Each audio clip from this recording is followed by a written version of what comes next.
वाढवण्याशिवाय आपल्याला पर्याय नाही। आज मुख्यमंत्री खरं तर आज जर असते तर आज बहुतांश गोष्टी झाल्या असत्या, कारण आज 100% मुख्यमंत्रीची भेटी संदर्भात नियोजन केलं होतं, परंतु सन्माननीय मुख्यमंत्री दौऱ्यावर असल्या कारणाने त्यांची भेट होऊ शकली नाही। 18 तारखेपर्यंत ते दौऱ्यावर आहे, 18 तारखेपर्यंत ते येणार नाही। याचा अर्थ तुम्ही असं म्हणसाल की मला 18 तारखेपर्यंत इथं बसून काय करायचं, चला अशातला भाग नाही बांधला।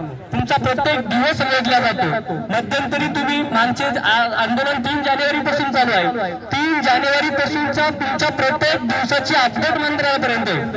आज दिवसभर मंत्रालयामध्ये मी फिरत असताना सगळ्या गोष्टी अनुभवल्या। आपल्या आंदोलनाचा खूप मोठा दबाव मंत्रालयामध्ये आहे, अधिकाऱ्यांवर आहे, त्या अनुषंगाने कारवाई सुद्धा चालू आहे। मला जवळच्या अधिकाऱ्याकडून माहिती मिळाली की तुमच्या माहिती संदर्भात आज ज्या शाळा पात्र झाल्या 6 फेब्रुवारी 2023च्या शासन आदेशानुसार किती पात्र झाल्या त्याची निश्चित आकडेवारी मागवण्याचं काम अधिकारी वर्ग खालून करत आहे। तसा सूचना स्पष्ट VC द्वारे दिलेल्या आहेत आणि त्या अनुषंगाने ते आकडेवारी कलेक्ट करत आहेत, एक अहवाल मागवत आहेत। पुढच्या टप्प्यात देण्याबाबतचा त्यांचा प्रस्ताव संदर्भ चालू आहे सर्व, पण हे सगळं चालू असून भागणार नाहीये। हे तुम्ही इथं बसेल हात म्हणून तिथं कासय गतीने का होईना एक प्रक्रिया सुरू झालेली आहे, परंतु ही प्रक्रिया पुरेशी नाहीये। ही प्रक्रिया तुम्हाला सांगतो हा खरंच पुरेशी नाही। जोपर्यंत तुम्ही ही ताकद वाढवत नाही, आताशी कुठेतरी आंदोलनाची थोडीशी धग वाढलेली आहे, ही बांधवांना तुमच्या कुणावरही काही कारवाई होणार नाही। राहिला प्रश्न आयोजकांचा आमच्यावर कारवाई करण्याचे वरून अशा धमक्या तर आम्हाला येतच आहेत, देतच आहेत, पण सरकार मायबाप आहे। सन्माननीय शिक्षण मंत्र्यांना आपण बाप भरून बघतो, आपण त्यांचे लेकर आहोत आणि बापाकडे लेकराने हट्ट धरावा ही खरं तर परंपरा आहे। बापाकडे लेकराने हट्ट धरावा आणि बापाने तो हट्ट पूर्ण करावा। आपले बाप जरी आपल्यावर रागवत असेल, ते जरी आपल्यावर रागवत असेल, चिडत असेल, तरी सुद्धा तो त्यांचा अधिकार आहे, पण आपला हट्ट आपण त्यांच्याकडे धरणं हा आपला अधिकार आहे। त्या अधिकाऱ्याने आपल्याला इथं बसून राहायचं, त्यांना त्यांच्या पद्धतीने काय करायचं। बापाने एखादी चापट रागा आपल्या पाठीत मारली जरी, पण तो दुसऱ्या दिवशी पुन्हा प्रेमाचा हात आपल्या तोंडावर फिरवतो। हा बापाचा आणि लेकाच्या मधला एक प्रेमाचं नातं आहे। शिक्षण मंत्री महोदय सुद्धा तेवढे प्रेमळ आहेत, ते जरी आज आपल्यावर राग व्यक्त करत असेल, चिडचिड करत असेल, त्यांच्या मनाविरुद्ध हे आंदोलन चालू असेल, पण निश्चितच यासाठी निश्चित ते उद्या भविष्यात किंवा ज्याही वेळेस ते निर्णय घेतील त्यावेळेस ते बाप लेकाप्रमाणे आपल्याही तोंडावरून हात फिरून आपल्याला न्याय देतील अशी अपेक्षा आहे। त्यासाठी गरज आहे फक्त आपली ताकद वाढवायची, जी संख्येने तुम्ही इथं आलात तुमच्या सर्वांची मनापासून मी आभार व्यक्त करतो, पण बांधवांनो ही संख्या पुरेशी नाहीये। आपल्याला फक्त तुम्हाला मी पहिल्या दिवसापासून सांगतोय, मागेही सांगितलं होतं की 8, 9, 10 या 3 दिवस तुम्ही किमान 10,000 लोक जमा, हजाराच्या वर आपल्याच नाही जाऊ आपला। आताही किती आपण बाहेर जरी एखाद्याचा बाहेरून फोन आला आपण मोठ्यापणाने सांगतो आहे 1.5, 2, 4 हजार। मी मात्र या दोघांना आणलं, मी तेच सांगले 3,000 लोक जमलेले, चला हे सांगायचे भाग झाले, पण वास्तव चित्र काय बांधवा तुम्ही जर मोजले ना 500च्या वर होत नाही। हे वास्तव आहे, हे तुम्ही आत्मसात करा। जोपर्यंत 10,000 लोक जमत नाही ना, जास्त जमवायचं मी तुम्हाला, फक्त 10,000 एक दिवस जमवा तुम्ही। दुसऱ्या दिवशी सन्माननीय मुख्यमंत्री स्वतः निरोप पाठवतील, त्यांना माझ्याकडे घेऊन या। आपल्याला कुणाची गरज नाही पडणार, कुठल्या आमदाराची पडणार नाही, कुठल्या मदतीची पडणार नाही, कुणाचीच नाही। स्वतः निरोप 3 वर्ष लागले की या लोकांना तात्काळ बैठकीला बोलवा, मला त्यांचं ऐकून घ्यायचंय। आणि तो दिवस आपल्या आयुष्याचा, आपल्या आंदोलनाचा शेवटचा दिवस असेल, पण ती वेळ कधी येणार हे तुम्ही ठरवा। हे सर्व तुमच्यावर डिपेंड आहे। तुमच्यावर म्हणजे तुम्ही आलात, तुमच्याकडे खरं तर तुमचं कौतुक करायला माझ्याकडे शब्द अपुरे आहेत, पण जे घरी बसत आहेत ते निघतच नाही। कारण मला अनेकांचे फोनवर मेसेज येतात, यांना फोन करा, अरे बघा माझ्या मुलीचं लग्न आहे, तुला आमंत्रण देऊ, ये इथं लग्नाला। मला काय म्हणायचं, फोन करायची काय गरज आहे कुणाला? तुम्ही तुमच्या वैयक्तिक रजा द्या ना, तुम्हाला तेवढा अधिकार नाही का? मला सांगा, तुमच्या घरामध्ये जर कोणी बिमार पडलं, तुमचे आई वडील काही झालं, तुम्ही वैयक्तिक 2-4 दिवसाच्या रजा घेऊ शकत नाही का? तेवढंच रजा घ्या तुम्ही तुमच्यासाठी फक्त 4 दिवसाचा रजा खर्च करू शकत नाही का? तुमच्या पगारासाठी तुमचं काय होईल माहिती का? आंदोलनाला जायचं पण फुकट तिथून आल्यावर मला साया मारायला भेटल्या पाहिजे, कशाला तिला आचार्यपात करता? मी 1 महिन्याचा अर्जित रजा टाकून आलेलो।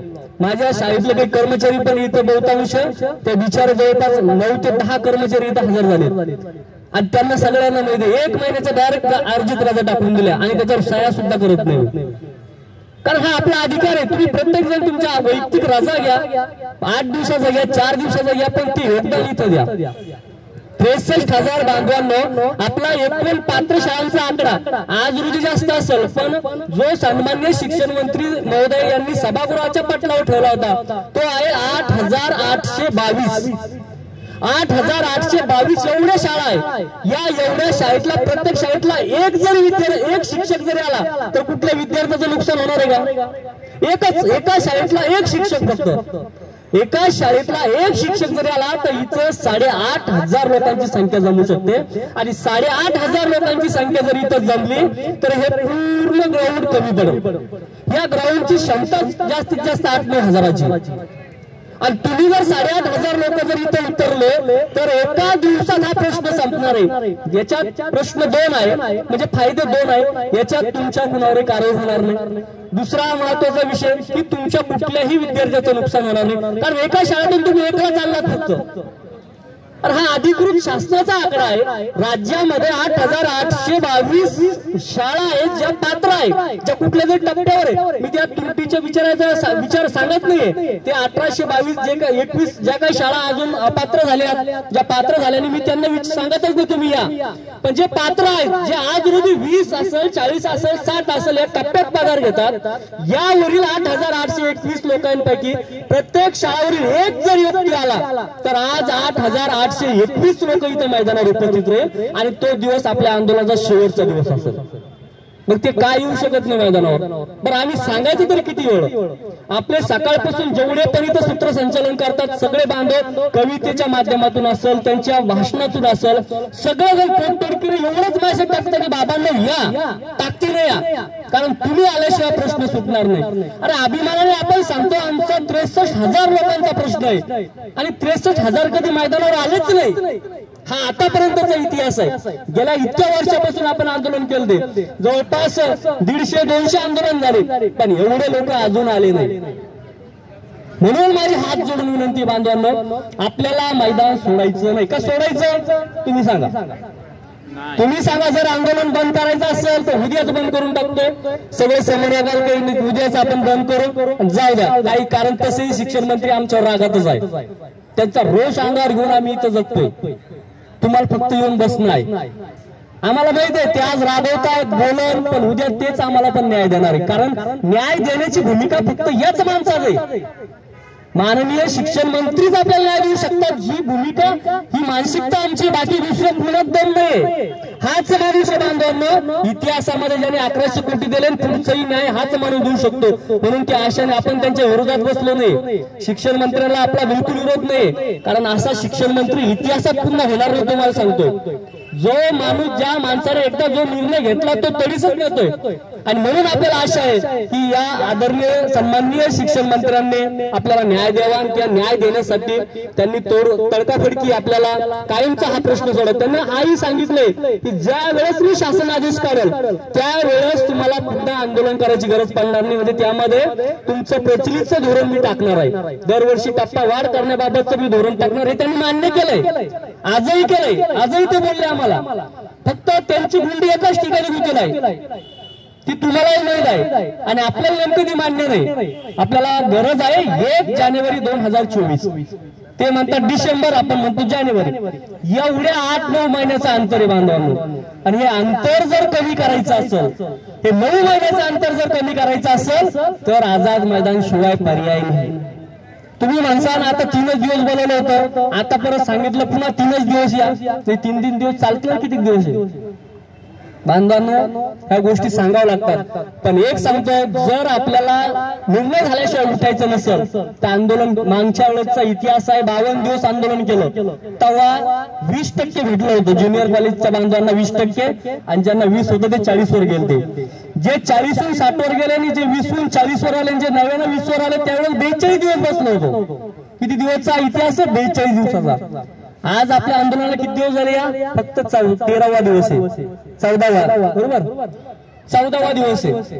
त्यामुळे आपण तो इतिहासात इतिहास मोडलाच नाही, म्हणजे ते रेकॉर्ड मोडलंच नाही अजून. किमान 52चं 42चं 32 वर तर येऊ शकतं. पण ती तयारी, ती मानसिकता तुम्ही ठेवली पाहिजे. घरी बसून काय करणार आहे तुम्ही? पण जर हा रेटा जर लावून धरला, ही एक तुम्ही प्रत्येकाने तुमच्यामध्ये एक मानसिकता बनवली की जोपर्यंत भेटत नाही तोपर्यंत ताकदी नाही साथ द्यायचं. तुम्ही अशा समूहाने जर सगळे महाराष्ट्रातून येत राहिले ना बांधवांनो, ही ताकद जर प्रत्येकाने योगदान द्या फक्त 4-4 दिवस, अरे काय फरक पडतो? प्रत्येक 60,000पैकी प्रत्येक हप्त्यात बदलून 5-5 हजार लोक जरी जमा झाले तरी आंदोलन 1 महिना चालू शकतो. एवढी संख्या आहे आपली. फक्त 5-5 हजार या तरी 1 महिना आपण आंदोलन चालू शकतो. आणि असं जर आपण हा रेटा कायम ठेवला तर कुठल्याही सरकारला इलेक्शनच्या तोंडावर आंदोलन नकोय, कुठल्याच सरकारला नकोय. 100% आपली दखल घेणार आहे. आपल्याला ही सुवर्ण संधी जाणवलेली आहे. पण ह्या संधीचं सोनं करायचं का माती करायची तुम्ही ठरवा. तुम्ही म्हणजे घरी बसणाऱ्यांना माझा रोष आहे, माझा तुमच्यावर रोष नाहीये. कारण घरी बसणाऱ्यांकडे शब्दच नाहीये. वारंवार सांगतो मी घरी चाला बाबांनो. आम्ही मागच्या या हप्त्यामध्ये उपोषण केलंय. तब्येत 2 दिवस बिमार होती म्हणून घरी गेलोय. खूप विकनेस त्या ठिकाणी आलं होतं. पण ते आलं असताना मी देळगोराजा या ठिकाणी राहतोय. त्या देळगोराजा शहरामध्ये 1,500 लोक राहतात बांधवांनो. आपण 1,500 लोक वेगवेगळ्या खेड्यांवर शाळांवर राहतात. पण मला एक गोष्ट जाणवली, ज्या वेळेस मी ज्या गल्लीला जात होतो ना आणि समोरून जर तो येत होता अशी गाडी करून बाजून निघून जात होता, त्याला लाज वाटत होती माझ्या समोर यायची. ही कुठेतरी लाज वाटली पाहिजे आपल्याला. कारण आपला माणूस जे आपले तुम्ही जे मैदानावर जे काय आले ना सगळे मावळे, तुम्ही घरी गेल्यानंतर ते घरी बसणारे तुमच्या डोळ्यात डोळे घालून बोलू शकणार नाही. तुमच्या डोळ्यात घालून तुमच्याकडे बोलणार सुद्धा नाही. ही लाज त्यांना घरी बसून वाटणार आहे. ही लाज त्यांना वाटली पाहिजे. आणि त्यांना सुद्धा ती लाज जर वाटू द्यायचं नाही. थोडासा जर स्वाभिमान त्यांचा जिवंत असेल कुठेतरी बाबा आपल्यालाही स्वाभिमानाने त्या जिल्हा परिषद पर्यंत हक्काने फाईल घेऊन जाता गेलं पाहिजे पुढच्या टप्प्याची. ती जर ती लाजक न्यायची जर वेळ त्यांच्यावर येत असेल, तो स्वाभिमान जर गहाण ठेवलं नसेल तर त्यांनी आता तरी इथं यावं. या संघर्ष लढाईचा हकदार हो, इतिहासाचा साक्षीदार हवं. कारण या वेळच्या आंदोलनातून बांधवांनो आपल्याला जो शासनादेश भेटणार आहे ना तो पुन्हा आंदोलन करायची वेळ आपल्यावर येणार नाही असा असणार आहे. पुन्हा नाही आपल्याला मैदानाची माती लावायची, आझाद मैदानावर यायचं. पण यासाठी हा संघर्षही तेवढाच करावा लागणार आहे. हे आंदोलन 2-4 मी आज स्पष्ट यासाठी करतोय की तुम्ही म्हणसाल आता 3 दिवस आलोय आता परत काही यायचं नाही. पण आपल्याला लढावं लागणार आहे. हे आंदोलन जिवंत ठेवायचंय. हे जिवंत ठेवण्याची जबाबदारी फक्त आपल्या ह्या आयोजकांवर नाहीये. मग ते खैरे सर असतील, जगदाळे सर असतील, आमचे सोनवणे सर आहे, करतार सर आहे, वाहक सर आहे, दीपक कुलकर्णी सर आहे, खानसोळे सर आहे, रहाटे काका सर आहे, भरपूर जण मंडळी आपली इथं. या सर्व मंडळीवर आमचे मखमले सर आहे, शेरे सर आहे. या मंडळींची ती जबाबदारी नाही. या ठिकाणी प्रत्येक शिक्षकांपर्यंत ती जबाबदारी असली पाहिजे. म्हणजे राहुल कांबळे सर आहे. खरं तर आम्ही 2-3 जण घरी गेलतो, त्यांनीच पूर्ण हे ग्राउंड सांभाळले. त्या माणसामध्ये एक क्षमता आहे राहुल कांबळे सरांमध्ये. सगळे जरी गेले की एकला बसून राहतो. ही क्षमता आहे त्यांच्यामध्ये, एक लढण्याची ताकद आहे. आणि ह्या प्रत्येकामध्ये वेगवेगळं कौशल्य आहे. त्या प्रत्येकाचं कौशल्य आपल्याला उपयोगात आणायचंय. माझी विनंती आहे सगळ्यांनी आपापले कौशल्य, अनिल परदेशी सर असतील, सगळ्यांनी आपापल्या पद्धतीने. तुम्हाला सांगतोय आम्ही ज्यावेळेस उपोषणाला बसलो होतो ना, मला प्रामुख्याने 2 गोष्टीची अडचण आली.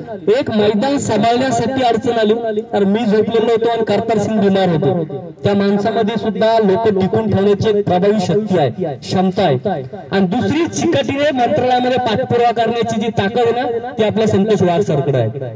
टेबल टू टेबल माणूस पाठपुरावा करतो. कुणीला आमदाराला भेटेल, मंत्र्याला भेटेल, त्याच्या दारात जाईल, त्याला निवेदन देईल, ते सगळी माहिती गोळा करून परत इथं आणून. कारण हे तिकडे पण जाणं गरजेचं आहे ना. त्या 2 कमतरता आपल्याला तिथे जाणवल्या, ह्या उणीवा भरून निघल्या पाहिजे. हे सगळे अनुभवी माणसं, या सगळ्याला माझी हात जोडून विनंती आहे. हे आंदोलन आपल्याला टिकून ठेवायचंय. आपण सगळ्यांनी एका ताकदीने, एका जुटीने इथं बसावं. आपण सर्वांनी पाठपुरावा करावा. यांनी सर्वांनी ही ताकद, तुमची ज्यामधले जे कौशल्य आहे, जी क्षमता आहे, त्याचा उपयोग या आंदोलनासाठी करावा आणि आपण सर्वांनी साथ द्यावं. मग तुम्ही सर्वजण हे आंदोलन जोपर्यंत निर्णय होत नाही तोपर्यंत तुम्ही सगळेजण टिकून राहणार आहात का? मला